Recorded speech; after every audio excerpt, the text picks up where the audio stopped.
Saya rasa Malua ini anak mudanya yang harus diangkat dulu percaya dirinya bahwa gue udah selevel itu, gue bukan orang Malua nih, gue orang dunia, saya orang dunia nih. Pemahaman saya tentang manajemen, tentang promosi, tentang marketing, tentang strategi media maupun apapun, emotionally saya bisa olah. Nah itu mungkin yang kita coba lihat dulu ke dalam. Kalau kita butuh sambil proses lihat potensi ini, nah itu yang kita pelajarin. Mungkin dari Riri yang kita perlu lihat adalah kita buat strateginya, kita buat rencananya, planningnya, kita asistensi aja, kita diskusi di situ. Saya rasa itu yang jauh lebih. Pada saat yang kita ajak diskusi levelnya tinggi, kita juga udah mulai nyampe atau masih 2 tingkat lagi, dia lihat bisa diangkat, dia bisa angkat. Karena potensi yang selalu dia harus bawa kemana-mana itu juga harus sama gitu. Jadi yang saya lebih suka kita naikin ini kita potensi pribadi diri kita dulu, pemahaman kita tentang situasi dunia ini seperti apa sih sekarang, situasi ekonomi, semua ini berhubungan dengan situasi ekonomi. Udah nggak ada lagi Jakarta, udah nggak ada lagi Makassar, udah nggak ada lagi Nrekang, Parepare, Malua, bisa sama loh semua. Cuman situasi alamnya yang berbeda. Tapi di sini bisa muncul konglomerat baru, bisa banget. Tapi seperti apa konglomeratnya? Nah kita lihat siapa sekarang yang konglomerat tinggi. Ada mungkin siapa lah yang udah bermain politisi. Kita punya nggak nih? Ada teman-teman nggak yang punya pemahaman di dunia itu? Di bidang itu siapa? Di pertanian siapa? Di politik siapa? Di seninya siapa? Dia potensinya punya apa? Selevel apa loh? Selevel apa? Itu yang susah tuh, yang maksudnya itu yang bekal itu yang sebenarnya kita perlu naikin. Kalau kita udah sampai, udah semakin kuat, semakin referensi kita terbuka gitu ya, wawasan kita terbuka, kita nggak sadar ternyata orang malah kejar kita. Karena kita punya bahan nih, misalnya ada pemandangan seperti ini, tapi kita bisa bikin sebuah sketsa, strategi, desain yang orang-orang nggak bisa lihat dan di tempat lain nggak ada. Mau apa lagi, itu udah pasti, udah ekonominya ada dan pasti mereka bisa tertarik gitu. Jadi yang saya pikir itu aja dulu, kita coba sambil konsultasi. Memang kita perlu bimbingan, kita perlu banget bimbingan biar wawasan kita orang Malua tapi wawasan kita sama nih sama anak-anak dimanapun dengan potensi semua infrastrukturnya udah sama kan, bacaannya juga mungkin bisa sama apa yang mereka baca tentang evolusi industri kesekian, industri itu juga kita udah tahu gejala-gejalanya ke depan. Jadi kita merancang sesuatu yang belum pernah ada di tempat lain mungkin, atau mungkin sama aja tempat lain tapi ujungnya nanti akan berbeda. Jadi memang kita perlu banyak network. Yang dari tadi saya selalu bilang, kita komunikasi, kolaborasi sama divisi lain. Nah, potensi ada Riri, ada koneksi yang lain, ada kita kemarin ada Dirjen Dikti, terus ada Dirjen Kelautan juga, dan kita nggak tahu perikanan. Banyak banget sebenarnya koneksi, ada banyak banget dari departemen-departemen gitu.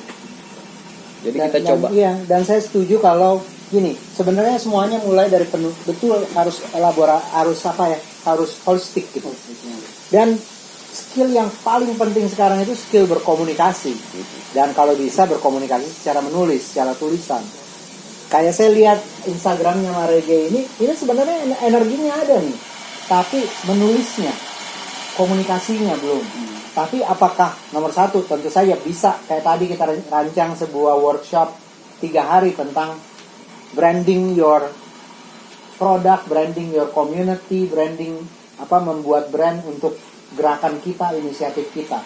Bisa aja, tapi banyak banget bisa dipelajari di internet. Kalau ikuti Instagramnya Klinik Kopi misalnya dari Jogja, itu setiap kali dia posting, itu kita bisa tahu bahwa sebelum dia posting sesuatu, pasti dia sudah tahu posting 5 berikutnya apa. Jadi nggak asal posting. Jadi dia bikin dulu rencana 1 bulan ini saya mau promosikan misalnya bisnis warung kopi. Dia hitung baik-baik. Postingan pertama fotonya harus bagus. Saya yakin semua teman-teman di sini sudah gampang sekali belajar foto bagus. Bikin caption yang bagus. Posting kedua, posting ketiga.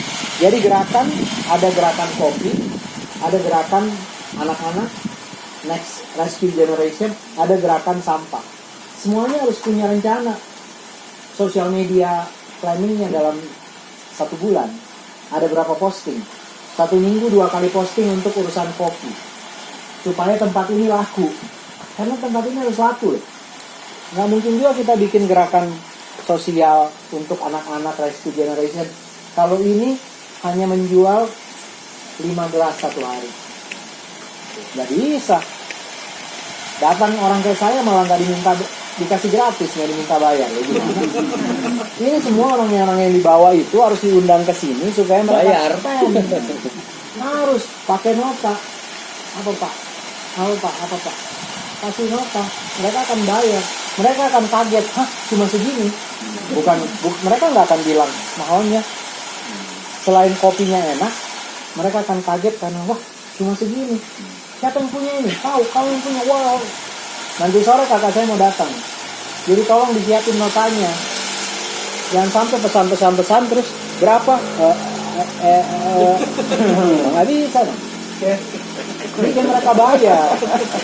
Bikin apapun kita harus kita harus membuat diri kita punya nilainya dulu. Habis itu udah di tangkahan persis kayak teman-teman. Attitude-nya, sikapnya semua tuh di tangkahan. Tapi profesional banget. Saya nyampe, kita dijemput di Kuala Namu naik mobil, begitu sampai kita udah tahu bahwa ada penyambutan. Nggak ada yang selamat pagi, nggak ada. Tapi begitu kita duduk, minumannya datang. Ada orang yang langsung buka buku.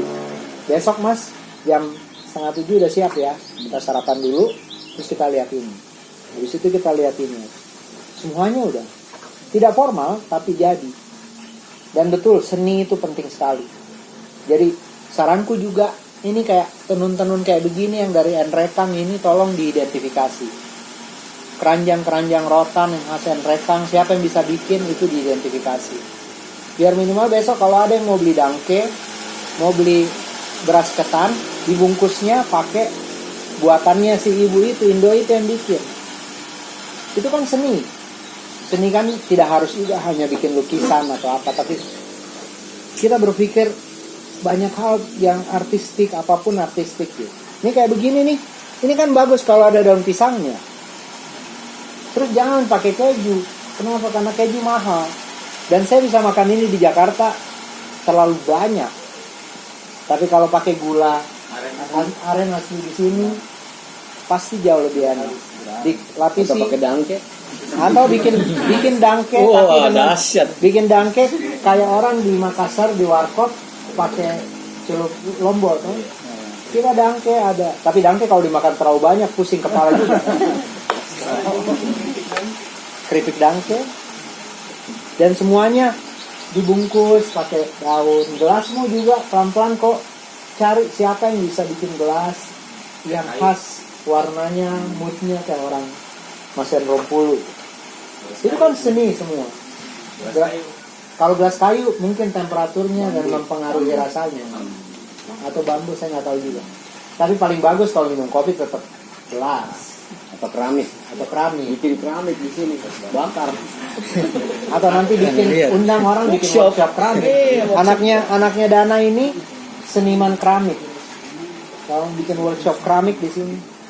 Tapi bang, masalah warkop ini kita berbicara warkop, permasalahannya itu cuma satu, akses kesininya itu yang susah, terutama kalau musim hujan. Iya. Nah, karena beberapa teman-teman yang kita undang ke sini pas hujan rata-rata itu keluarnya cuma satu jalanannya. Iya. Seperti itu. Nah itu harus dicari solusi sih. Tapi saya yakin kalian pasti bisa kreatif ketemu solusi. Karena justru tempat ini kalau hujan pasti beda moodnya. Dan akan bikin orang Gila asik banget ya kalau lagi musim hujan. Kan orang di Ubud kayak begitu. Dia bikin kita jalan jauh setengah mati, tapi begitu kita sampai, wah gila ternyata pantas banget kita spend waktu untuk sampai ke sini. Iya, kemarin yang kesini semua itu sebenarnya nggak ada yang kuat. Nggak ada yang Ibu-ibu kuat. besar-besar, tapi sampai sini udah Langsung Hilang. wah hilang Kan semua. hilang satenya. Dan langsung kesebar di Instagram semua. iya. Jadi kita punya Reggae udah dahsyat udah. kita punya power yang luar biasa gitu. Nah tinggal cari satu lagi, 3 lagi yang kayak gini. Air terjun. Saya yakin ada air terjunnya itu sungai. Ada. Nah kalau dicarikan, dibikinin path, dibikinin jalur, ditemani orang dengan kompensasi sedikit yang bagus. Kopi Marege kirim tim pendamping bawa karier, tinggal nyalain api, bikin kopi di air terjun. Itu jembatan, saya titip itu jembatan gantung sebelum dia hancur. Karena kalau kalian gak peduli itu akan dibongkar. Dan begitu itu dibongkar, kita gak punya wisata sungai lagi. Itu wisata sungai loh itu. Wisata sungai itu kita naik ke situ, lihat sungai. Itu wisata. Sekarang orang wisata itu gak harus kayak, enggak. Wisata itu datang ke satu tempat begini itu wisata udah tuh.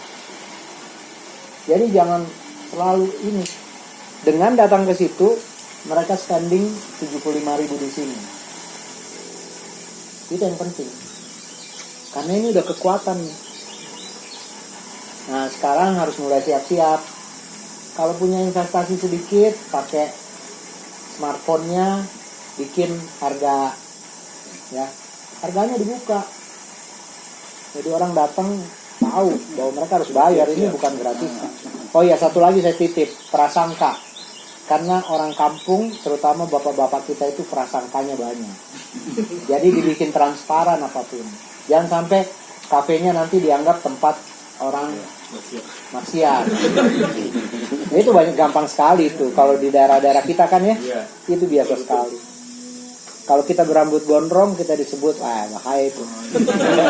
Jangan dekat-dekat anaknya.